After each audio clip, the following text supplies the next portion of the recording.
UFC Fight Night, Lewis versus Teixeira goes down this weekend, and I'm here to give my predictions to break down the whole card. Very first fight of the night, we got Fatima Klein versus Melissa Martinez, and not really too familiar with either one of them. I just saw Fatima Klein. I think I've seen this girl once before, actually, but really I'm not familiar at all with Melissa Martinez. I just saw that she was a massive favorite. Minus 1,000 is, I mean, that's got to be for a reason. I don't know who she lost to. Um, yeah, this girl's only got one more win, so the experience really isn't there. And I think I said, by decision. I mean, classic female fight, pretty much going to go to decision. What's the age difference? 25 to 27, really not too bad. Really not too bad. But yeah, not too much to say here. I really can't break this one down too technically or whatever. I'm just going to say Fatima Klein by decision like I've seen everybody else and their mother go. And next up on the card, though, Mike Davis versus Mitch Ramirez. And Mike Davis is a fighter I'm actually really high on. I know he takes some L's. Not many, but you know what? He's a good fighter. He's technical, and I definitely think he's more technical than a guy like Mitch Ramirez. I also think that he has the power advantage here. I think he has the experience, just with better names, I guess, because they've kind of been in there almost about the same. But no, I think Mike Davis has been in there with the better names. I think he has the better performances. About the same age as well, both in their prime years. But yeah, I think Mike Davis is a minus 900 favorite for a reason. I think people know that he's technical, and what are the odds? Yeah, I mean, by decision is kind of crazy. By sub is actually crazy, but I think by knockout. And I said by round one. This next one kind of sucks because I'm a little bit hyped for it. I like both these guys, Kennedy Nzechukwu and Walter Walker. Walter Walker obviously being the brother of Johnny Walker.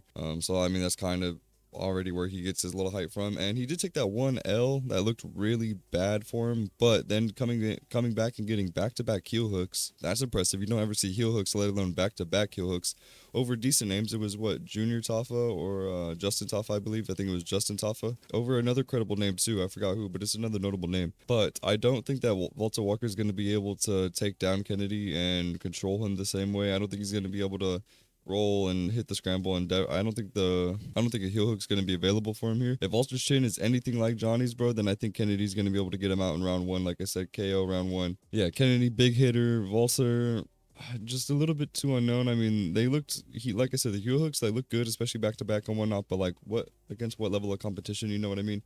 I'm not saying that this division is really the craziest or whatever, but I do think Kennedy is like a tier above, Justin Tough and shit like that. This one might be a little bit surprising. It's another women's fight, and I'm actually picking a finish. I know, don't arrest me, all right? I know, I'm picking a finish. Lauren Murphy versus Eduardo Mora, and I think Mora is going to get it done by sub. I know everybody's saying by decision. One, I think the age gap is going to play a crazy factor. This is definitely her retirement fight. Taking more L's recently, she's back on momentum. I don't remember exactly what I saw, but I do remember that I kind of like studied both their careers just a little bit, just looked over the careers real quick and whatever. I saw that she had better ground game, more submissions, and I think maybe this girl's been sub. I forgot what it was, but yeah, I was pretty confident in this. So I'm just going to go Eduardo Mora by submission in round 3. I think it's a safe pick. For the very next fight, we got Jake Matthews versus Chidi Njokuani, and this is another one that I'm actually looking forward to. Chidi Njokuani, 36 years old. I think that's going to play a bit of a factor. I think I heard most people going with Chidi Njokuani. I'm actually going to pick Jake Matthews by decision. He's taken some L's here and there where that really didn't look too good. Like the Matthew Samuelsberger one, that didn't really look the best. And now it's not aging too well.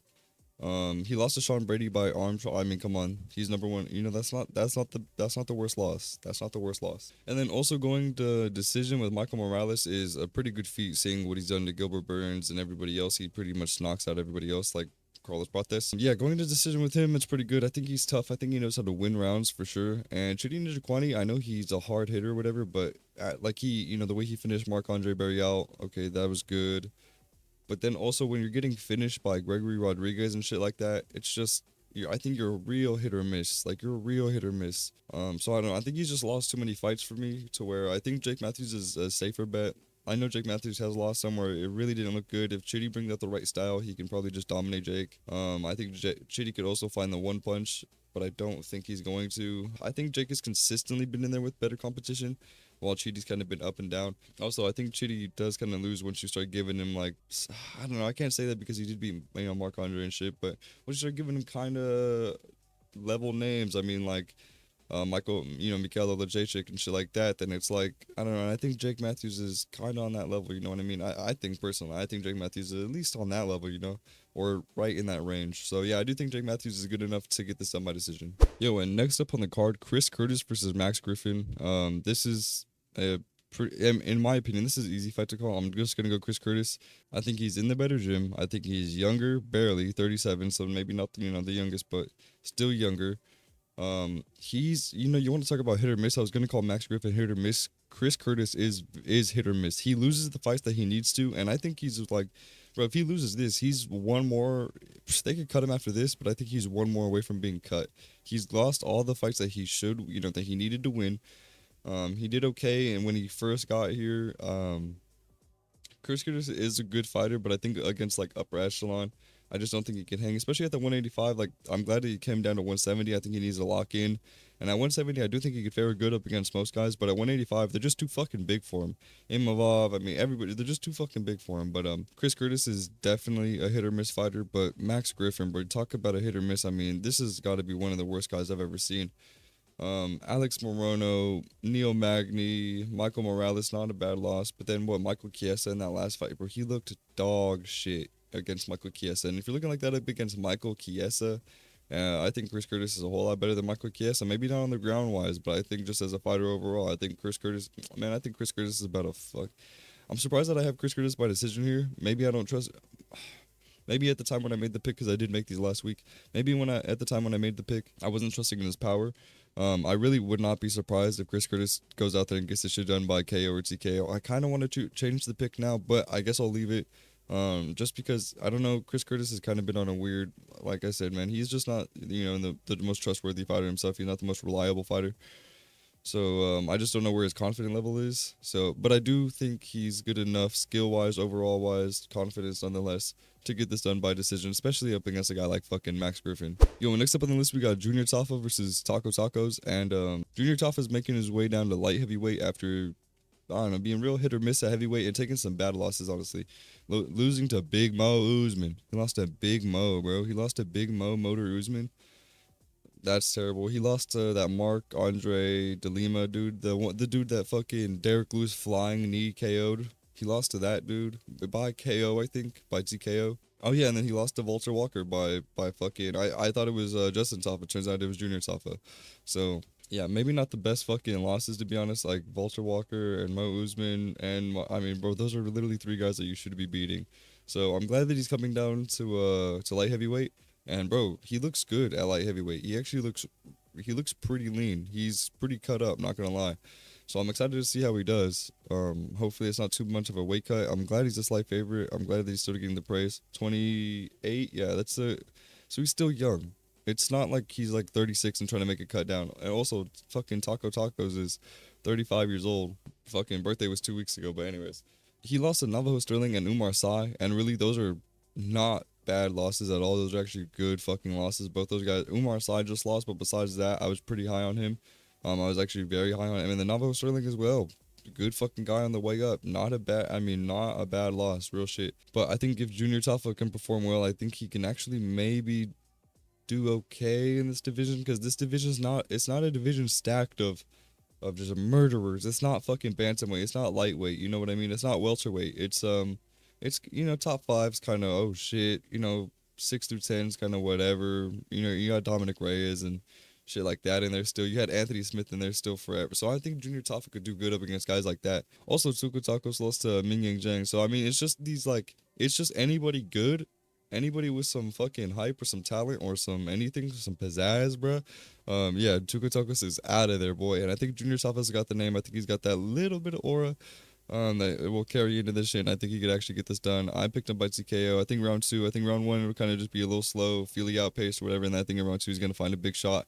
Hurt him. I think it's going to be a TKO. I don't think it's going to be a KO out cold, but yeah, I just don't think Tuco Tacos is shit, bro. I don't think he's anything. Yo, next up on the card we got Vitor Petrino versus Austin Lane, and I don't know, bro. This is so I feel like a lot of these fights on the card, like same thing with the Chris Curtis, Max Griffin, Jake Matthews, Chidi Njokwani. But yeah, I think like the Chris Curtis Max one and this one especially, I feel like they're just kind of like all four of these guys are at like literally the same level in their careers. They're so hit or miss.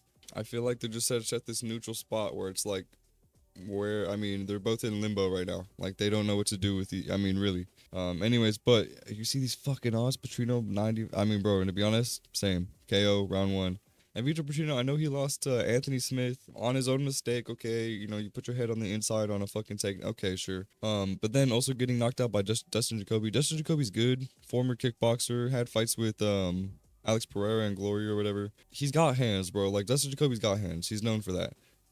But he's not. I mean, bro, Vitor Pacino, you know, getting finished by Anthony Smith, whatever. People forgave him by that and still had him hyped up when, you know, versus a guy like Dustin Jacoby, who's just a run of the mill guy, you know. What I mean, in MMA at least, you know, not to diss him or anything, but he just hasn't done anything that's like, oh shit, he hasn't put together this big body of work or anything, you know. So yeah, I think Vitor Pacino, people were high on him. I do like this move up for him. I think it's gonna be better for him. Hopefully that chin is a little bit better. But his opponent Austin Lane is honestly one of the worst people I've ever seen in the UFC ever. Lost to Gregory Rodriguez, bad, bro, bad. Then goes back to the regional scenes because that was in contender. Goes back to the regionals, loses again, wins a couple fights, gets re-signed. Is one of the biggest hit or miss fighters I've ever seen ever. And he just lost to Mario Pinto, not the worst, you know, whatever, not that bad. But losing to guys like Justin Tafa, and then also losing to Renato Diniz, and he looked bad in those fights. Renato Diniz is kind of on his way up, but he's not like the biggest, you know what I mean? Anyways, but Justin Tafa, like, bro, come on. And then I don't know, he just looked shit in those, getting backed up, running. I mean, he just looked so bad in those fights, bro. So I think Vitor Pacino, I think the hype's gonna return. I think I do like this. I do like this move up, but we need some of these light heavyweights to move up, or some of these fucking heavyweights just to move down. So we get some of these because like Vitor Pacino, I think is actually gonna be a good sized, ripped kind of heavyweight. I agree with these odds completely, bro. I think Pacino by KO round one. I think probably KO cold. You know, for the fourth fight down on the card, we got Nate Landwehr versus Morgan Charrier, and I'm gonna go Charrier by KO in round three. I think it's gonna be TKO.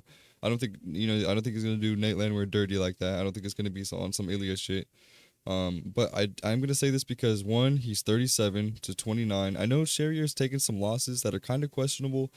He hasn't looked the best. He definitely didn't look his best in his last fight. But if we're going technique for technique, I'm taking Morgan Charrier all day. I think, like I said, he's definitely the more technical. What's the range? He's not the longer fighter here. I do think he's more technical. I do think he's gonna be able to break down Nate Landwehr over 2 rounds, kind of on some Duho Choi shit. It's gonna be not similar, but I do think it's gonna be the same kind of level of domination. And yeah, I think it's gonna be TKO in round three. But with that being said, I am a big fan of Nate Landwehr. I am gonna be kind of rooting for Nate Landwehr. I do like him. I like his personality.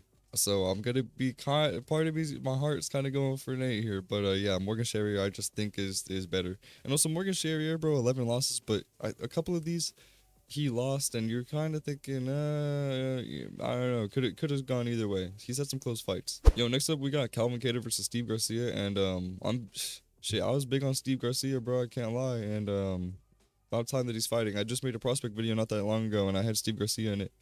And versus a guy like Calvin Kattar, kind of on the decline, 4-fight loss streak, which is kind of sad to see compared to where he used to be, you know, with the Max Holloway fight and shit like that. But you know what, with the aging guy, bro, this shit just kind of happens. 33 years old, he's still kind of in that prime year. Steve Garcia, I think he's on a 5-fight KO streak. Had a loss before that to maybe somebody, I can't remember, Felipe Lee, somebody like that. Anyways, shit, the odds are right here. Whoever's picking Kattar by KO is actually fucking insane. But yeah, Steve Garcia by KO round one. I think I like Calvin Kattar. I just don't think it's. I don't know, man. I actually seen some people pick Calvin Kattar by decision, which I don't blame you too much. I think he's definitely the more experienced. I definitely think he has the higher caliber experience. But yeah, I just think Steve Garcia's got too much power. I'm not gonna say he's more technical, but I can definitely just see him kind of winging some shit, and I don't know. Kattar's out of here, buddy. Yo, and in the co-main, we got Stephen Thompson versus Gabriel Bonfim, Wonder Boy versus Gabriel Bonfim, and Gabriel Bonfim, he had the one loss to Nicholas Dalby, and he looked good in that fight, though. He was looking real good up until he wasn't, you know what I mean? He looked good, and also, I think he's a big submission artist. I mean, he's got subs over fucking Chaos Williams, Trevin Giles, and those are good names, you know? I mean, those are decent level names. They're not top 5 or nothing, but those are decent level names, and I hate to fucking say it, but with Stephen Thompson getting choked out by fucking Shavkat and then taking a knockout loss to Buckley, I think it's just tough, bro. It's just tough to see. I love Wonder Boy, bro. One of the nicest guys, and apparently now at this point he's the oldest fighter in the UFC, so that kind of fucking sucks because that means that this could be his retirement fight, bro, and that fucking sucks. He did say he wants to honor his last 2, so he'll probably have one more. So actually, That's good. He's gonna be 43 for his fucking Jesus Christ. But yeah, I do think Gabriel Bonfim's gonna get this done by sub. I think it's gonna be kind of similar to like the Junior Tafatsuka Toko's fight. I think it's gonna be kind of like, feel each other out round one, see how it goes. Probably play around on the feet a little bit, and then Wonder Boy might have a little moment or something, not rock him, but might have a little moment, or might just kind of whatever. He'll probably stuff a takedown. I see him probably stuffing one takedown, or not stuffing, but kind of going up against the cage, defending well. Bonfim, lets him off or whatever, and then the strike a little bit longer. Round one ends, and then in round two, I think Bonfim just goes all in on the takedown and fucking commits. I think he gets him down, and I think he subs him. Bro, I mean, Bonfim's hitting shit like Von Flue chokes, and I don't know, bro. When you're hitting shit, he's technical. Like when you're hitting shit like Von Flue, like anybody get a Darsh, shit like that. But he's got variety too, so I think he's quick to lock shit up. Like I said, and he looked good in his one loss, but he looked good up until he didn't. So I'm not gonna hold that shit up against him too much. And this guy, it's up against a guy like Nicholas Dalby, who's a fucking hard hitter, random. I mean, yeah. So I'm not gonna hold that too. I'm not gonna hold that too against him. Yo, and in the main event, I really don't know who the fuck to pick. I'm only picking Talented Teixeira because he's the up and comer, hasn't lost yet. 25, and Derek Lewis is 40. But this could I'm sure everybody watching this knows this. This could literally go either way. This is why the odds are like this. This could dead ass go either way. I wouldn't be surprised either fucking way. I think this is KO round one within the first minute for somebody. I'm pretty sure all this dude's finishes are by round one. Derek Lewis, you know how Derek Lewis gets down. So yeah, I don't fucking know. I don't think I have to explain this shit too much at all, really, bro. But yeah, Talented Teixeira, KO round one. I like Derek Lewis. If he gets this shit done, I'm not even gonna be mad that I lost the pick. I won't be mad. I'll be fucking happy, bro. Take his pants off, put him on his fucking forehead. But anyways, bro, yeah. Anyway, bro, those are my predictions and breakdown for UFC Fight Night Lewis versus Teixeira. Let me know what you guys think. Let me know if you guys agree. Let me know if you guys disagree. Bro, let me know what you guys think for that main event, because it's so like 50-50. It's literally a coin flip. Somebody's getting knocked the fuck out, which hey, that's what we're here for. I think this card is gonna be a first round curse kind of card. I think it's gonna be a lot of first round finishes. Maybe some of my predictions didn't say that, but really, I think it's just gonna be a lot of knockouts, a lot of subs, I think it's gonna be a fast card. But yeah. Anyways, bro, let me know if you guys agree, and I'll see you guys in the next one, man. Peace.